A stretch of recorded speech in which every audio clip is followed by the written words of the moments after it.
La paracha de ce matin est dans le chapitre 16 qui commence par Tu établiras des juges.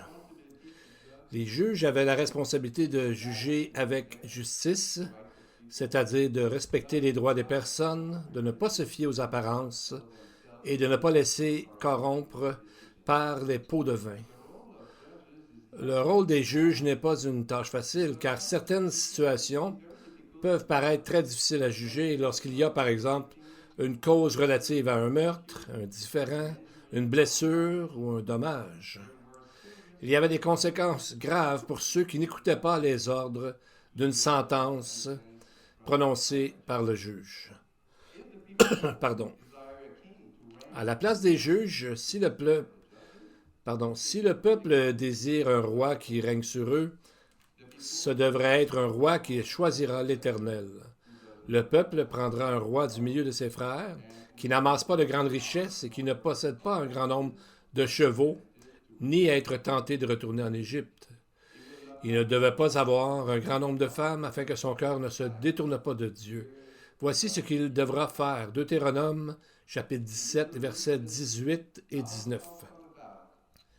Quand le roi s'assiera sur le trône de son royaume, il écrira pour lui, dans un livre, une copie de cette loi qu'il prendra auprès des sacrificateurs les Lévites. Il devra l'avoir avec lui et y lire tous les jours de sa vie, afin qu'il apprenne à craindre l'Éternel, son Dieu, à observer et à mettre en pratique toutes les paroles de cette loi et toutes ses ordonnances. La loi stipulait de ne pas imiter les abominations des nations qui sacrifiaient des enfants, qui exerçaient le métier de devin, d'astrologue, d'augure, de magicien, d'enchanteur, des gens qui évoquaient les esprits ou disaient la bonne aventure et qui interrogeaient les morts. Il était strictement interdit d'écouter ces gens. Ce qui nous amène à se poser cette question, vers qui l'écoute doit être dirigée?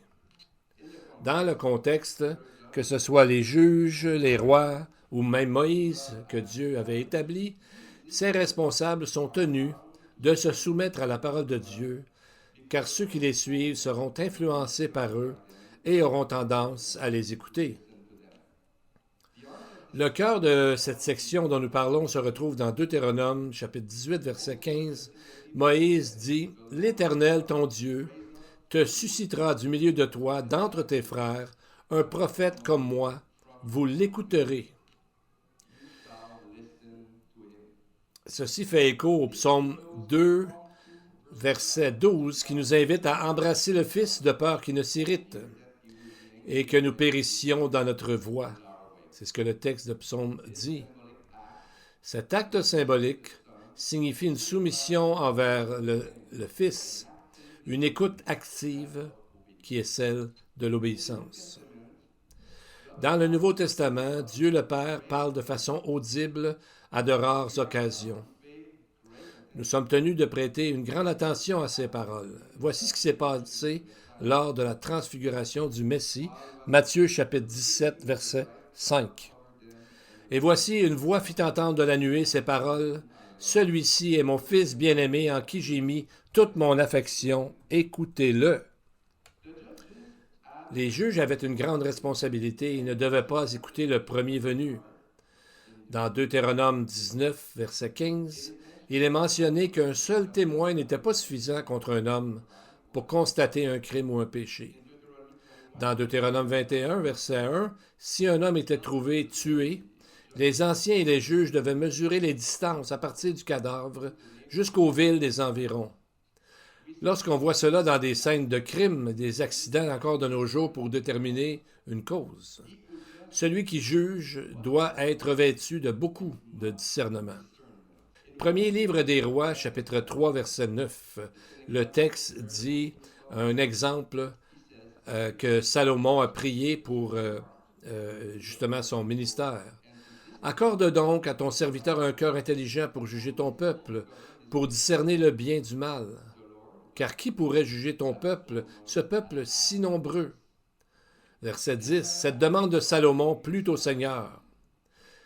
Le Messie Jésus nous a donné ce commandement, Matthieu 7. Ne jugez pas, afin que vous ne soyez pas jugés.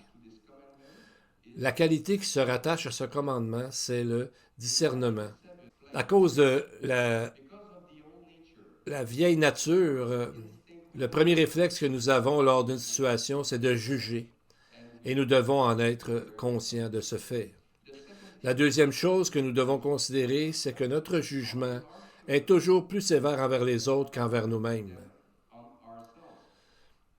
La troisième chose, c'est d'analyser notre propre vie et voir s'il y a des choses dans notre vie que nous devons changer. S'il s'agit d'un problème que nous avons déjà résolu dans notre propre vie, à ce moment-là, on peut offrir notre aide en toute humilité à toute personne, si la personne le désire, bien sûr. Conscient de ma propre indignité, je dois aider mon prochain avec amour sans le condamner. Toujours s'en remettre à Dieu dans la prière. Il y a une différence entre jugement et discernement. Hébreux 5 nous dit « Mais la nature solide est pour les hommes faits, pour ceux dont le jugement est exercé par l'usage à discerner ce qui est bien de ce qui est mal. » Hébreux 5, 14. Celui qui discerne examine sa propre vie. Celui qui juge néglige des défauts similaires en lui-même. Celui qui discerne vérifie tous les faits. Celui qui juge forme des opinions et cherche ensuite des preuves pour appuyer son idée préconçue. Donc c'est l'inverse. Celui qui discerne va proposer des solutions et il le fera avec amour. Nous avons tous la responsabilité de nous imprégner de la parole de Dieu quotidiennement, non seulement le roi, mais tout croyant, tout enfant de Dieu. Dans cette section de la paracha, à 2 reprises, Dieu mentionne de ne pas imiter les abominations des autres nations. Imitons plutôt les Juifs croyants de Bérée qui examinaient chaque jour les Écritures, et pourtant c'était Paul qui leur prêchait, pour voir si ce qu'on leur disait était correct, était exact.